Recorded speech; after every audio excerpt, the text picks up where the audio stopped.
Hello everybody and welcome to the Tabletop Inn. Please join me at the tavern table while I do a quick overview of the Fantastic Factories Manufactions expansion. Now if you don't know what Fantastic Factories is, it's basically a dice rolling / dice manipulation game where you're rolling die and placing them onto your player board to gain various resources, or you can place them on the cards that you build to gain whatever resources there are from there. The idea is you're doing this to build out your tableau of cards, your factory, that is going to be eventually worth points at the end of the game. You're also generating goods that are worth points at the end of the game as well. The Manufactions expansion adds a bunch of new blueprint cards and some contractor cards. It also adds the vitamin resource, and it also adds the factions that you get to start the game with. The factions, basically when you place them out, you deal 2 to each player, and then each player flips them over secretly before the start of the game, and they pick which one they want to keep, and they place the other one face down away so no one knows what that starting one was. And then you flip them over simultaneously, and then you gain their starting resources, be it the metal, the energy, and then the cards. It used to be in the base game, everyone starts with the same amount of cards, the same amount of energy. In this, now you do whatever your faction card tells you. This card also adds the contractors, and it adds the vitamin resource. Why don't I go ahead and switch over to the overhead cam and we'll take a look at it. So I'm not going to set the game up or anything because I've already done an overview of the Fantastic Factories base game. I'll leave a link somewhere around here if you'd like to check that out. Really, I just want to talk about what's going on here with the expansion. So to start off, let's look at some of these factions here. They've got their ability here. For example, Frontier Freight, excuse me. During the market phase, you may both take a blueprint card and hire a contractor in either order, excuse me. Usually you can only do one of those things. You can either take a contractor or take a blueprint. So very nice. It gives a little complexity rating. I'm not sure exactly how that scales. I haven't really taken a look at these tiles closely yet. And then it gives you your starting resource. So it gives you 1 metal, 2 energy, and this says you have to draw 6 cards, and I believe that's keep 2, so that's a little rough to start off with. So they've got that. Geolabs is another one. Gilded Guild, double your headquarters match bonus. That's insanity. Holy cow. Standard Tools, Deep Blue, Earth United, Labor League, Good Life, Humantex, excuse me, Turtle Tech, wow, I can't do this today, SDC Global, and Quarry. Nice. So 12 different factions, and what you do, as I said, is you deal out 2 of these face down to every player. The players flip them over, decide which one they want to keep. Whatever one they don't want to keep, they flip back over and set it off to the side. So very neat. I think this is going to be really interesting as far as starting the game with. We'll see kind of how that affects gameplay with having the different starting hands. So now let's take a look at some of these cards. They look fairly the same. The only thing that's obviously different is taking a look right at the top. This Academy has a new game symbol on it, excuse me, saying that the discarded card that you have to discard for this card must be a training card. Now a training card, I'll skip ahead a little bit, looks similar to this. I don't believe they're called training cards, the other red cards in the base game, but if they are, my apologies. There you go. But so that's a new icon for this expansion, is the card with the little red ribbon on the top. So basically there's just a bunch of new blueprints that you can buy to put into your factory. They do various things. So the artwork, again, is always really cartoony, but I really like it. Really, there's not a whole lot to talk about besides just how these cards add in the new resource, which is the vitamin resource. Like this one, the medical school, you can give 1 metal to buy a vitamin. Vitamin can also be used to change the value of an unplaced die by 2 when you have this. I believe usually it's 1. So now that we've talked about that, let's go over these vitamin resources really quick. So these right here are the new resources. The vitamins. You can see they have a little plus and minus icon on them. Basically, these count towards your 12 total resources. In the base game, you can only have 12 resources at a time. If you end up having more by the end of your turn, you have to discard them. So vitamins, what you can do is you can spend these to either increase or decrease the value of any of your die by 1.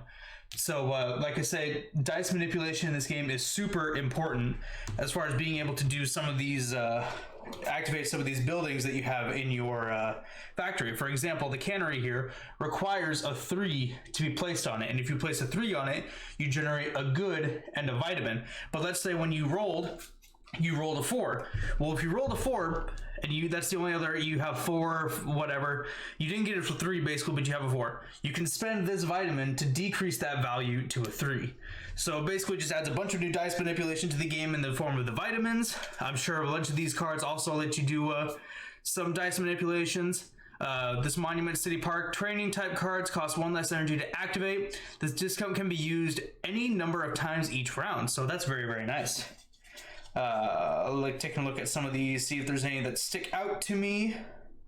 The Enigma Machine looks fairly interesting. You can trade 2 energy for 2 metal, a metal for 2 cards, or a card for 4 energy. That's fairly nice. I like that. Because you could fairly easily get you could get energy fairly easily, but metal can be a little harder to come by. This one we got another one with the double roll. So this icon means that you have to have 2 of the same die, and if you place them on here, you get a good, a vitamin, and you will roll an extra die this turn. That's also very nice. Anything that gives you an extra die in a turn is always really, really good. So rolling through here, see if there's anything else that stands out to me. This is interesting. The Nexus. You discard a card and you gain the resources based on whatever symbol was on it. So for the Nexus, let's take the Nexus for example. It's got the yellow gear icon. So if we were to discard a Nexus card, we could gain a good. Obviously you can't discard this card because it would have been built in your factory, but you get the idea. Let's see here. Looking through here, production, nothing fancy. We got a Phantom. The Phantom, roll an extra die at the start of the work phase. You must discard an unplaced die at the end of the work phase. So basically just use all of your die. You should be doing that regardless. There shouldn't be any point where you're not using a die. Here's a Pharmacy. Discarding 4 energy to gain 2 vitamins. That's a pretty good card because again, energy is fairly easy to come by. In your compound. Interesting. Quarry. So the Quarry, you can place a die, but the number of the die has to be equal to or less than the number of monument type cards in your compound. So it definitely kind of gives more of a reason to get some of those compound cards into your factory. So this is an interesting one. Robo Factory. Whoa. Taking a look at this one, that's kind of interesting. So it has to be, this one has to be one more than, oof, that's very interesting. Excuse me, it's a little early and it's been cold the last couple of days. I don't understand this one a whole lot, but that's a very interesting card. I'll have to look at that one a little more.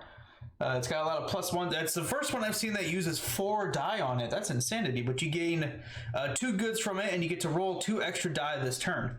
That's fairly nice. Skunkworks. Strange Crystal. This is the first monument that I've seen. You gain a vitamin at the beginning of each work phase. That's very nice. Not terribly expensive to build, but you can only have 1 Strange Crystal in your compound. Let's see here. A Think Tank. 4 equal die. Another card with 4 die on it. 4 equal die, and you gain 2 goods, and you can pick up these die and roll them again. That's very nice. So that's cool. Very, very cool. Vault. You may keep, ooh, nice. You may keep up to 8 additional resources at the end of the work phase. Vault is worth 1 point for every 4 unspent resources you have at the end of the game. That's insane. Holy cow, it's fairly cheap to build.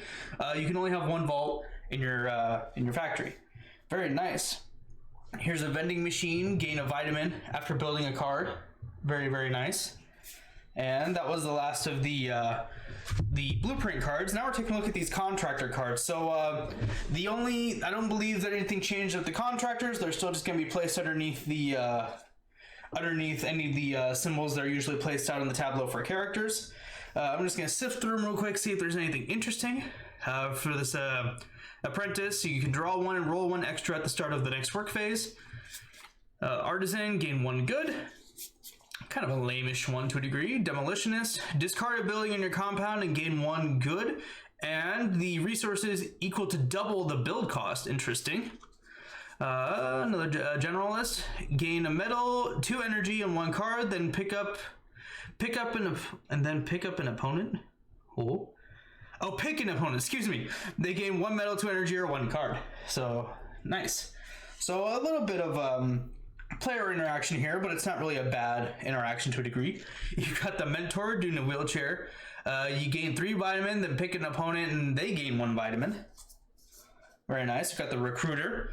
Draw and reveal the next 2 contractors, and you may hire both for free. Wow, that's insane, and that's not terribly expensive either. Woo!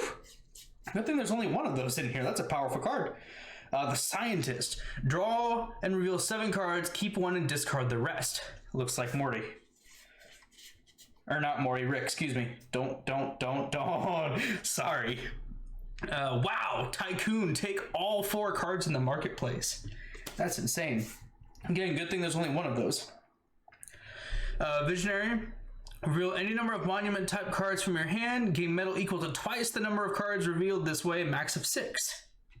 My goodness. All right, that was the last of the contractors. And then the last thing that the expansion comes with is updated player aids that basically replace the base game.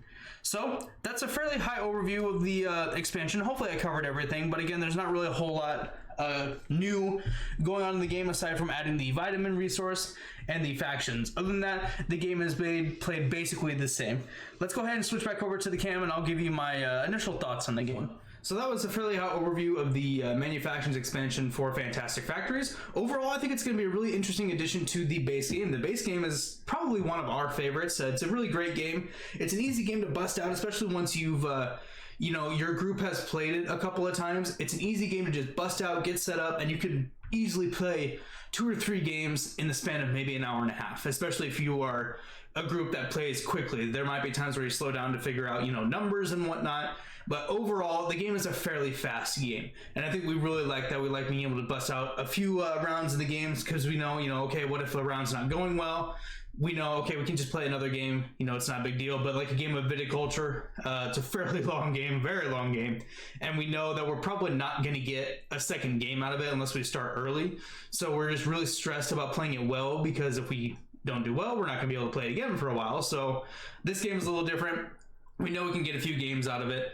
Adding this Manufactions expansion, I don't think is going to increase time too much. Obviously, the first couple of games is probably going to go a little longer because we're going to be learning all of these new blueprints, what they do and how they work.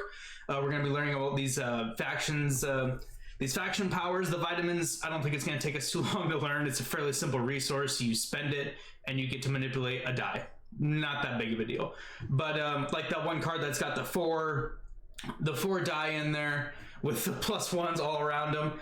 Wow, that was a lot. So it'll take a little bit of getting used to, but overall, I don't think it makes the game too much more complex, which is really good. I always like it when an expansion, adds a lot of depth to the game, but it doesn't just change the game entirely. Yes, I'm talking about Tuscany, although we do agree that Tuscany is a better version of viticulture, but we basically had to relearn the entire game again because it was almost entirely different.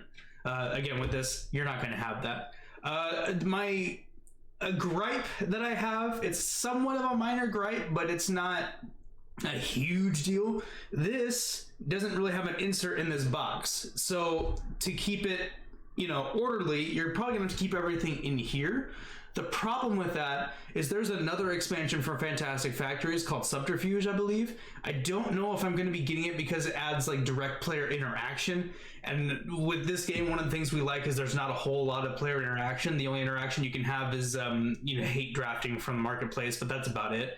But other than that, there's no player interaction. I don't know how it would go over adding the Subterfuge where there's like direct player interactions. I think that literally means you're taking cards from other players' factories, and I don't know, it doesn't make a whole lot of sense to me as far as like what's the word, lore, I guess, not lore, theme, I guess. It doesn't make a whole lot of sense because you can't just go to a factory and pick up a building and take it.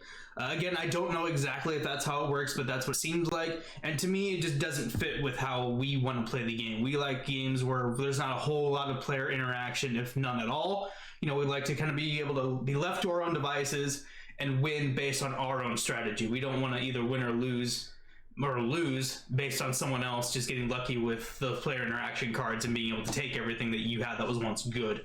So again, please take that with a grain of salt because I don't really know anything about the Subterfuge expansion. But to get back to my point, if you have this and the 2 expansions, I don't think everything's going to fit into this box.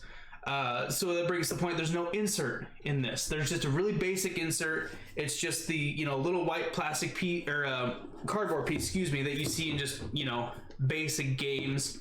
If I can get this lid open, I'll show you. It's just one of these inserts with the little part cut out in the middle.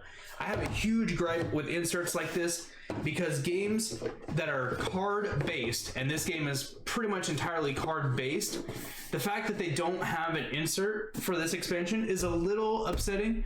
And if you were to have all 3 parts of this, the base game and the 2 expansions, I don't think they're all going to fit in here because adding the blueprint cards for the base game already take up the entire depth of the insert in this box. There's obviously a lot of space left in the contractors deck because they're only about yay thick. There's not a lot of contractors in here, and they the cards for this expansion, they do fit in that contractor's deck box bay, whatever you want to call it, but it does fill up that bay. So my concern is if someone were to have the Subterfuge expansion as well, and it is the same insert as this, you're not going to be able to fit everything in here. And a game that's card-based, in an insert like this, the cards just kind of go everywhere.